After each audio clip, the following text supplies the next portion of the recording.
O imperador Frederick II queria saber se a digestão era prejudicada pela atividade física.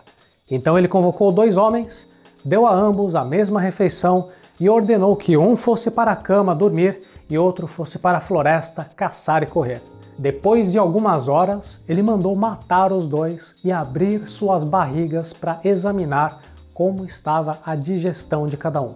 Ele descobriu que o bolo alimentar tinha descido mais no homem que estava dormindo. Não podemos chamar Frederick II de um cientista, até porque existem alguns probleminhas éticos na maneira como ele conduziu esse experimento.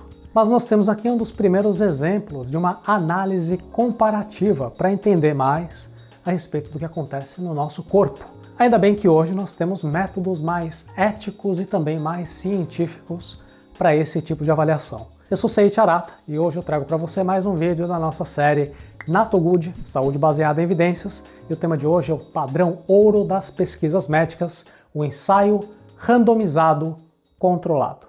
É muito comum nós lermos notícias de que foi encontrada alguma correlação entre um determinado tipo de situação e um determinado tipo de resultado. Mas isso não permite dizer que uma coisa causou a outra. Você sabe que associação não implica em causalidade. Quer ver só? Você sabia que quando aumentam as vendas de sorvete, também aumentam os casos de afogamento? Isso não quer dizer que sorvete vai causar algum mal para a pessoa que está nadando e ela vai afogar. Apenas significa que em dias mais quentes tem mais pessoas comprando sorvete, tem mais gente indo para a praia, indo para a piscina e, portanto, é mais provável acontecer casos de afogamento. Nós também tomamos cuidado com anedotas que não compõem dado científico. Saber que a dona Lourdes, lá da rua de baixo, ficou com alergia no pescoço depois que ela comeu manteiga de amendoim, não significa que todo mundo vai ficar com alergia no pescoço comendo manteiga de amendoim. Ou seja, não podemos generalizar. Como é que a gente então pode ter dados mais científicos evitando diferentes tipos de viés cognitivo? Aqui é que entra o ensaio randomizado controlado. É um tipo de estudo trabalhoso, um estudo caro de ser realizado, mas ele é muito útil para saber, por exemplo, se um novo medicamento, uma nova intervenção é melhor para o tratamento de uma condição específica, ou se uma mudança de alimentação poderia afetar algum marcador específico de saúde. Por exemplo, se você diminui o consumo de gordura saturada e começar a comer mais gordura poliinsaturada, se haveria uma mudança nos níveis de colesterol do sangue. E como que funciona isso? No ensaio clínico, primeiro tem que ter um grupo de pessoas que vai receber uma determinada intervenção, que vai ter um acompanhamento para que a gente possa medir o impacto, medir o que aconteceu. O ensaio é controlado se o grupo que recebe a intervenção é avaliado com comparações a um outro grupo, grupo de controle. Por que esse controle?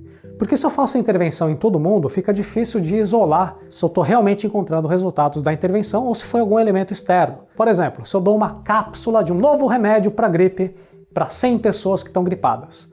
Aí passa uma semana e eu descubro que todas elas sararam da gripe. Muito bom. Será que eu posso dizer que o resultado foi a minha cápsula milagrosa?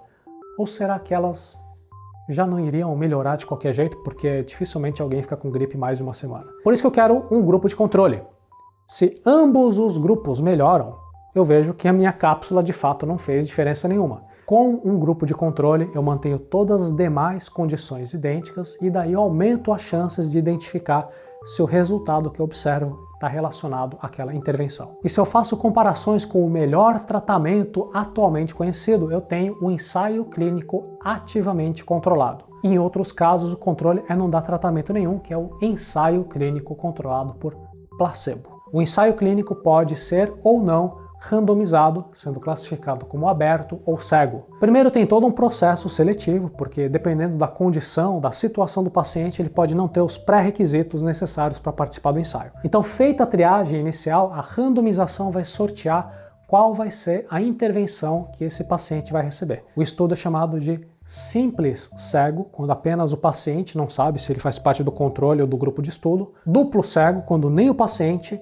nem o médico sabem, e triplo cego, quando nem o paciente, nem o médico, nem o responsável pelo experimento sabem qual paciente faz parte do grupo de controle ou do grupo de estudo. E para alguém que busca algo até melhor do que isso, existe a meta-análise de vários estudos randomizados controlados. Vamos lembrar que O bom conhecimento, ele é construído a partir de múltiplas fontes e não apenas de números, tá? Eu estou imaginando algumas pessoas já ficando muito empolgadas com esses conceitos, então eu te convido para assistir um vídeo que eu preparei a respeito do Tecnopólio. Aliás, no próximo vídeo da nossa série NatoGood, Saúde Baseada em Evidências, nós vamos discutir um pouco mais a respeito dos limites desse tipo de estudo.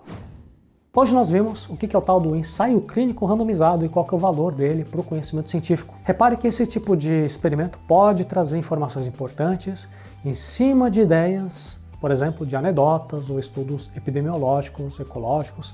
Eu até convido você para assistir o vídeo que a gente preparou a respeito do resveratrol do vinho tinto, se ele faz bem para a saúde, que é um exemplo muito bacana a respeito disso.